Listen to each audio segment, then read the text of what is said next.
Imagine this. You're at a funeral, drowning in tears that taste like salt and regret. Someone hands you a simple object, a ring, a hat, a faded photo, soaked in their unbearable sorrow. You take it, and in one forbidden bite, you devour their pain. It slides down your throat like liquid fire, turning agony into ecstasy. But what if that grief doesn't vanish? What if it whispers back from inside you? Da, da, da. Let me. Welcome to the haunted voice, where the dead don't stay buried. Tonight, we bring you a tale so twisted, it will make you question every shadow in your home. It is the story of the grief eater, a man who turned heartbreak into a hunger he could never satisfy. Buckle up, because once you hear this, you'll never look at your loved ones' keepsakes the same way again. The first time I ate someone's grief, it was an accident. My aunt had just died, and my cousin couldn't stop crying at the funeral. She clutched her mother's wedding ring so tight her knuckles grew white. When she hugged me, she pressed the ring into my palm. I can't look at it anymore, she said. Just take it away. I slipped it into my pocket, and something strange happened on the drive home. A warm sensation spread through my gut, like I'd swallowed a shot of good whiskey. By the time I parked in my driveway, I felt freaking amazing light. Almost Meanwhile, my cousin called to thank me. She'd finally slept through the night. It's like a weight lifted, she said. I didn't make the connection until 2 weeks later. I was stress eating a gas station cherry cupcake, the kind with that nuclear red icing that stains everything it touches. The ring remained in my pocket, and when I pulled it out to look at it, some of that sticky icing smeared across the metal. Without thinking, I licked it clean, and when the ring touched my tongue, it dissolved, melting like cotton candy, while that same warmth flooded my system, only stronger this time, much stronger. That's when I understood what had happened. Somehow, I ate her grief. 5 years passed, and I turned it into a business. Not officially, of course. You can't exactly put grief eater on a business card, but word spread among the desperate. The process was simple. Bring me something that connects you to your dead loved one, something that holds your pain. I consume it, and your grief disappears. I charged based on the interstitia, 1,000 for a parent, 500 for a sibling, 250 for a grandparent, pets, or a flat 100. The pricing wasn't based on science, but on how much the grief would screw me up afterwards. But I didn't tell my clients what happened to their grief afterward. It didn't disappear. It lived inside me. I'd consumed the emotional trauma of 78 dead loved ones, and each one had left something behind, a whisper, an itch, a memory that wasn't mine. I called them the chorus. Most days, I could handle them. They were just background noise, the mental equivalent of a TV left on in another room. But lately, they'd been getting louder, more demanding. The whispers had become conversations. Conversations had escalated into arguments. Please had replaced the arguments. Let us out. Let us see them. We missed them. I ignored them and kept eating. The warmth that followed consuming grief had become addictive, better than any drug I'd tried. And I'd tried plenty. The business was just an excuse to keep feeling that rush. Ever since I was a kid, I'd had the same recurring nightmare being trapped inside my body, conscious, but unable to move or speak, while something else controlled me from within. I'd wake up screaming, drenched in sweat, grateful to be back in control. As I got older, the nightmares became less frequent, but more intense. The idea of being reduced to a passenger in my own flesh terrified me more than death itself. I'd rather cease to exist than exist as a prisoner inside my body. I never connected these nightmares to my new profession, never saw the warning signs until it was too late. On a rainy Tuesday, a woman brought me her brother's baseball cap. He'd killed himself 3 months ago, and she hadn't slept well since. She passed me the cap with trembling hands. "Will it hurt?" she asked, her fingers still gripping the frayed edge. "Not you," I said when she left. I locked the door and stuffed the cap into my mouth. The fabric dissolved against my tongue, releasing a bitter wave of sorrow that made my eyes water. I chewed faster. The sooner I got it down, the sooner the pain transformed into that familiar warmth. Except this time, something different happened. As the last threads disappeared down my throat, I heard a man's voice, clear as day, say, "Finally." And then my hands weren't my hands anymore. I tried to move them, but they stayed flat on the desk. I tried to stand, but my legs ignored me. My breathing sped up, but I wasn't the one speeding it up. "You've been so selfish," the voice said, "keeping us all in here, not letting us reach them." I tried to respond, but my mouth wouldn't open. Panic crawled up my spine as I realized what was happening. I was still here, still conscious, but I wasn't in control anymore. I was a passenger in my own body. My lifelong nightmare was unfolding in real time. The terror I'd woken from 100 times was now my waking reality. "It's our turn now," another voice in my head said. A woman's voice, elderly, unfamiliar. "You've kept us quiet long enough." The next few hours were a blur of psychological torture. My body moved without my permission. My hands opened drawers, searched through files, and found my client list. My mouth formed words that weren't mine, practicing different voices, different cadences. The chorus was figuring out how to drive. They let me surface just enough to feel the full horror of my situation. I screamed, but they pushed me back down into the darkness. The claustrophobia of being caged inside my skull was worse than any physical pain I'd ever experienced, like being buried alive but still able to watch the world through a window. By nightfall, they had a plan. I woke up on my kitchen floor surrounded by shattered glass. The clock said 3:47 a.m. I'd lost 9 hours. My phone showed 17 missed calls from unknown numbers. There was blood under my fingernails, and my mouth tasted like copper and salt. When I tried to stand, the world tilted sideways. "What the hell?" I said, but the words felt wrong in my mouth, like my tongue had forgotten how to shape them. "We've been waiting for this." A voice that wasn't mine said it was coming from inside my head, but it wasn't a thought. It was someone else, someone new, for someone who could hold enough of us. I stumbled to the bathroom and flipped on the light. In the mirror, my face looked wrong. My expressions weren't mine. My eyes focused and unfocused, as if someone else was controlling them. "No," I said, "this isn't happening." "Oh, but it is," the voice replied.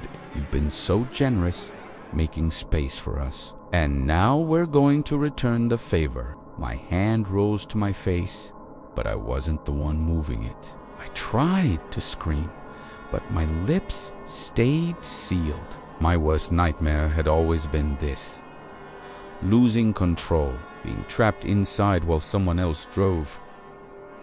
And now it was happening. This was a metaphor or an exaggeration. This was a literal manifestation of the terror that had haunted my sleep since childhood, come to life in the waking world. "Don't fight it," whispered another voice.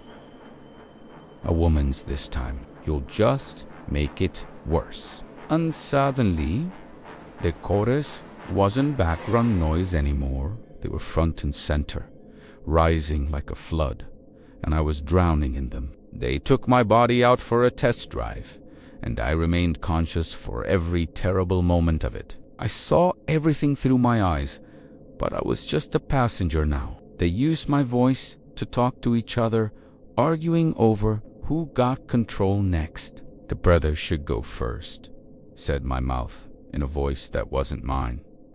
"He's the newest. He hasn't seen his sister yet." My head nodded without my permission. 15 minutes each, said another voice using my vocal cords. "Until we figure out a better system."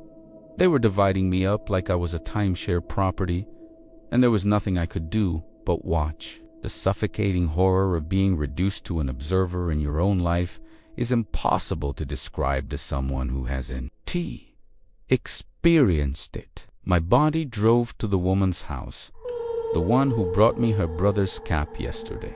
The chorus knew where she lived because her brother knew. They rang the doorbell. When she answered, her face transformed from confusion to terror.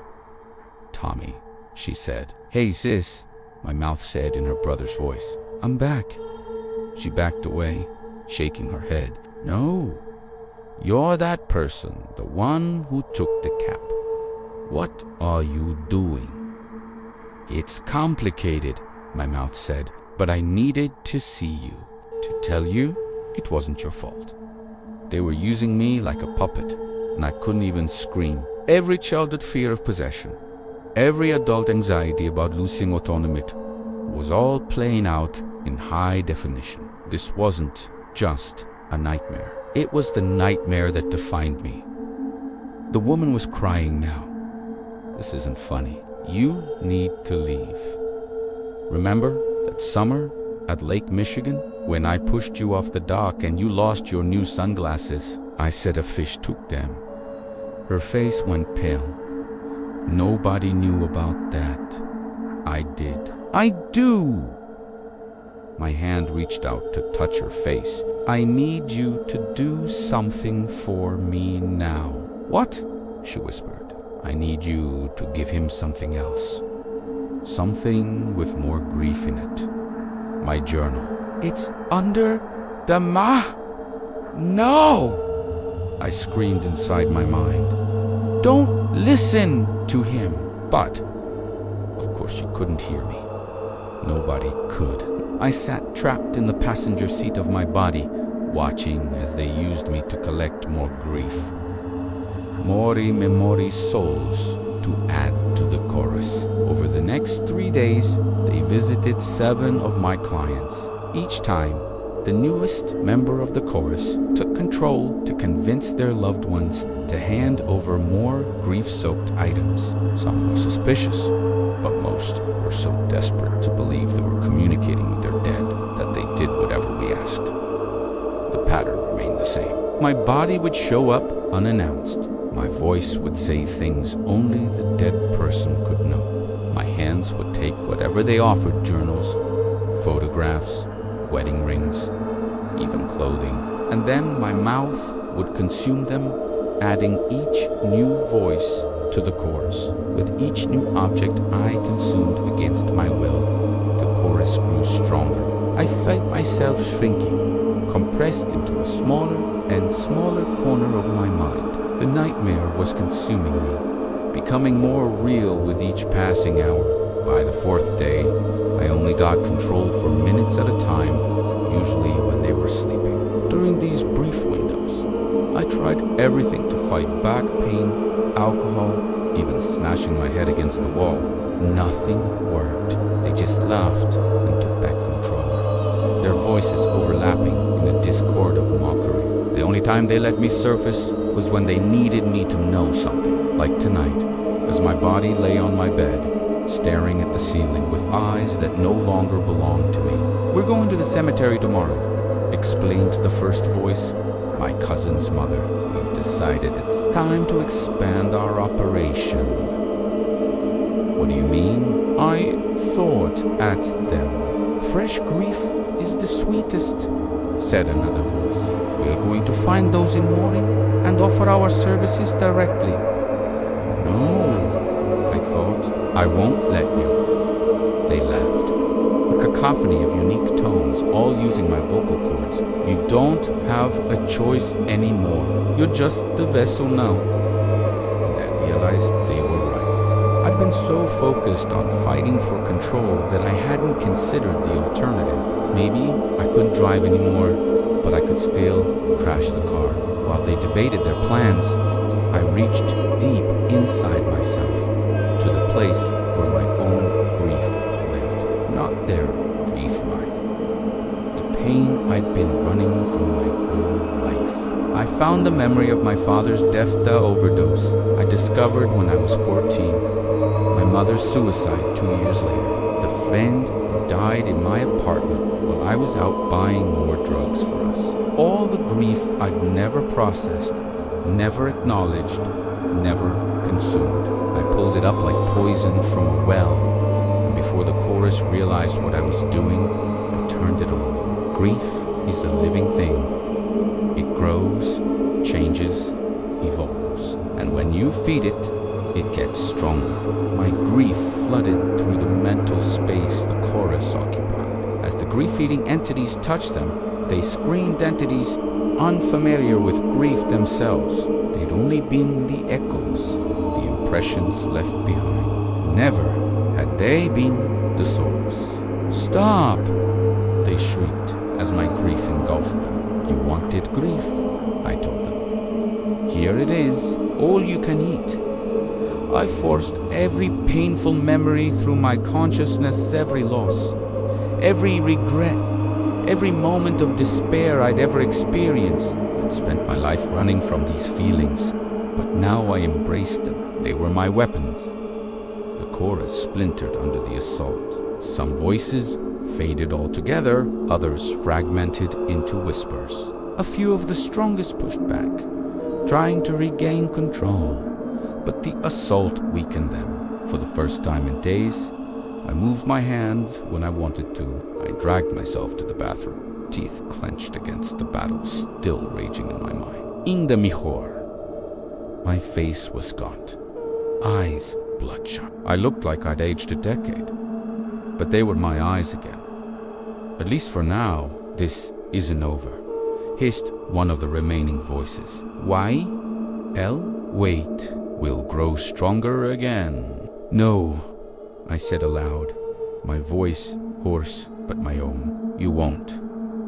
I opened the medicine cabinet and removed a pocket knife. The one my grandfather gave me before he died. The one object I'd never consumed despite its grief potential because it was too precious. I put it in my mouth. Cold metal touched my tongue. I bit down, feeling it dissolve. But this chimi, instead of swallowing the grief, I focused on my grandfather's love, the pride in his eyes when he gave me this knife, how he taught me to whittle. Wonderful memories accompanied the pain. The knife dissolved into a burst of emotion, not just grief, but joy, love, pride, nostalgia. And I realized my mistake all these years. Grief, it's not the pain that destroys you. It's all that love, suddenly homeless, pounding on your ribcage, demanding somewhere to exist. And by consuming only the pain, I'd been creating these hungry ghosts, these fragments of people composed of sorrow. I opened my mouth, ready to tell them this revelation, but there was no response. The chorus had gone silent. For now, at least. The next morning, I purged my apartment of all the grief objects I'd collected over the years, not by eating them never do that again, but by returning them to the families they belonged to. Some people were angry when I showed up at their doors. Others were confused. A few even begged me to take their grief back. I couldn't. I wouldn't. Each returned object lifted a weight from me with every tearful conversation, every awkward explanation, every apology. The voices in my head grew fainter. Not gone completely, I could still hear them sometimes, especially at night, but more like memories than invaders. I thought of them not as the people they once were, but as wounds that needed peeling, both theirs and mine. For the first time in months, I slept without the old nightmare. The terror of being trapped in my own body had lost its power over me, not because it wasn't frightening anymore, but because I'd lived through the real thing and survived. I'd faced my worst fear and come out the other side. I stopped taking clients, moved to a different neighborhood, and changed my phone number. But people still found me, desperate for relief from their pain. Instead of eating their grief, I listened to their stories. Sometimes that was enough. Sometimes it wasn't, but it was honest work, at least. A week after my liberation, a man brought me his daughter's teddy bear, Cancer. She was 7. "Can you take it away?" he asked, tears streaming down his face. I can't live with this pain.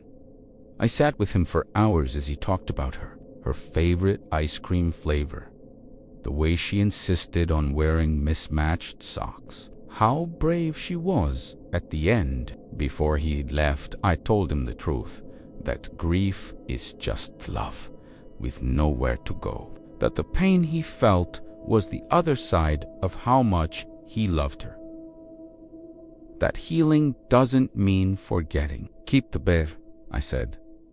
"She loved it, and you loved her. Let it hurt for now. Eventually, it'll hurt less, but you'll still have the love." As he walked away, clutching the bear, I felt something shift inside me. A few more voices in the chorus faded, replaced by a peaceful silence. I still don't know exactly what I am or how this strange ability works, but I know what I'm not anymore. I'm not a grief eater. I'm just someone who's learning, finally, to digest my own